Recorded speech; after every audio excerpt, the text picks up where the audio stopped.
जय श्री कृष्ण बच्चों। आज आप पढ़ रहे हैं आपके पर्यावरण अध्ययन की किताब कक्षा 5 से पाठ 9। इसके प्रश्न संख्या 1 से 14 तक के प्रश्नों को हम हल कर चुके हैं। आज हम प्रश्न संख्या 15 से 20 तक के प्रश्नों को हल करेंगे। प्रश्न संख्या 15 है, कुएं और बावड़ी में क्या अंतर है। कुएं और बावड़ी, कुएं मैंने आपको कुओं के बारे में भी बताया और बावड़ी के बारे में बताया, तो दोनों में अंतर क्या है। कुएं और बावड़ी में क्या अंतर है, इसका उत्तर है कुएं में पानी तक पहुंचने के लिए सीढ़ियां नहीं होती है। कुएं में अगर आप पानी तक जाओगे तो उसके लिए पानी तक पहुंचने के लिए क्या नहीं होती है, उसमें सीढ़ियां नहीं होती है।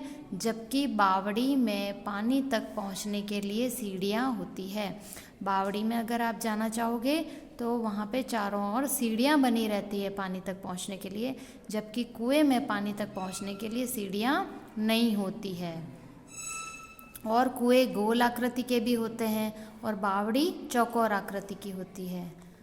प्रश्न संख्या 16, बांध के पानी से बिजली कैसे बनती है। बांध के जो पानी होता है, बांध के पानी से बिजली कैसे बनती है, तो इसका उत्तर है टरबाइन के घूमने से। टरबाइन होता है गोल आकृति का, वो जब टरबाइन घूमता है चक्की की तरह, उसके घूमने से क्या होता है, बांध के पानी से क्या बनती है, बिजली बनती है। तो बिजली कैसे बनती है, टरबाइन के घूमने से। प्रश्न संख्या 17, राजस्थान की 2 नदियों के नाम लिखिए। आपको राजस्थान में बहने वाली 2 नदियों के नाम बताना है। इसका उत्तर है, पहली है माही नदी, दूसरी है चंबल नदी। एक नदी कौन सी है, माही नदी, और दूसरी है चंबल नदी। प्रश्न संख्या 18, राजस्थान की 5 झीलों के नाम जिले के साथ बताइए। आपको 5 झील के नाम बताने हैं, किसके साथ, उनके झीलों के जिले के साथ में बताना है। तो झील है, पहली पुष्कर झील, दूसरी नक्की झील, तीसरी है कोलायत झील, चौथी है जयसमंद झील और 5वीं है राजसमंद झील। ये झील आपके सामने 5 हैं। अब आपको बताना है कि ये झीलें कौन से ज़िले के अंदर आई हुई है। तो पुष्कर झील है, वो अजमेर ज़िले में है। नक्की झील सिरोही ज़िले में है। कोलायत झील बीकानेर में है। जयसमंद झील उदयपुर में है और राजसमंद झील राजसमंद में है।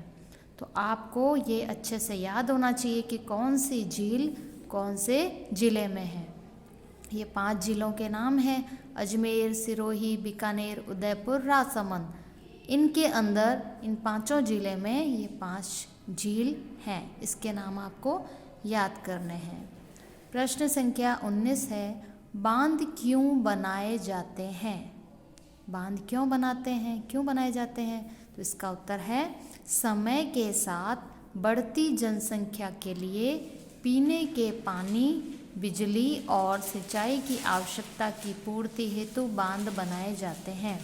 समय के साथ बढ़ती जनसंख्या, जो जनसंख्या बढ़ रही है हमारी, तो जनसंख्या बढ़ रही है तो लोगों को, जितनी जनसंख्या बढ़ेगी उतने ही हम लोगों को पीने के पानी की, रहने के लिए घरों की, खाने के लिए खाद्य सामग्री, सभी की आवश्यकता तो पड़ती है।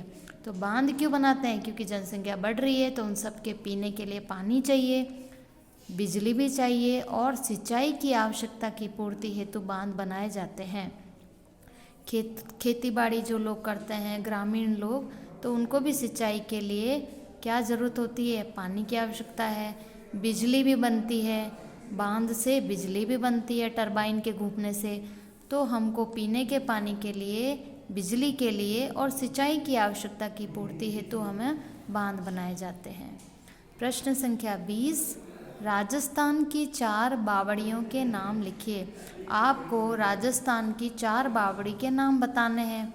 तो इसका उत्तर है, पहली है आभानेरी की चांद बावड़ी। आभानेरी की चांद बावड़ी मतलब आभानेरी जो जगह है दौसा में, वहाँ की चांद बावड़ी, बावड़ी का नाम है चांद बावड़ी। दूसरी है झुंझुनू की मेड़तनी बावड़ी। झुंझुनू जो जगह है वहाँ पे कौन सी बावड़ी है, मेड़तनी बावड़ी। तीसरा है जालोर की खिन्नी बावड़ी। जालोर के अंदर कौन सी बावड़ी है? खिन्नी बावड़ी। और चौथा है रामदेवरा की परचा बावड़ी। रामदेवरा जो जैसलमेर में है वहाँ पे कौन सी बावड़ी है? परचा बावड़ी। तो आपको ये अच्छे से याद रखना है कि आभानेरी में चांद बावड़ी है, झुंझुनू में मेड़तनी बावड़ी है, जालोर में खिन्नी बावड़ी है और रामदेवरा में परचा बावड़ी है। ये सब आपको याद होना चाहिए कि कौन सी जगह पे कौन सी बावड़ी है और ये कौन सी झीलें कौन से ज़िले के अंदर स्थित है, ये आपको अच्छे से याद करना है।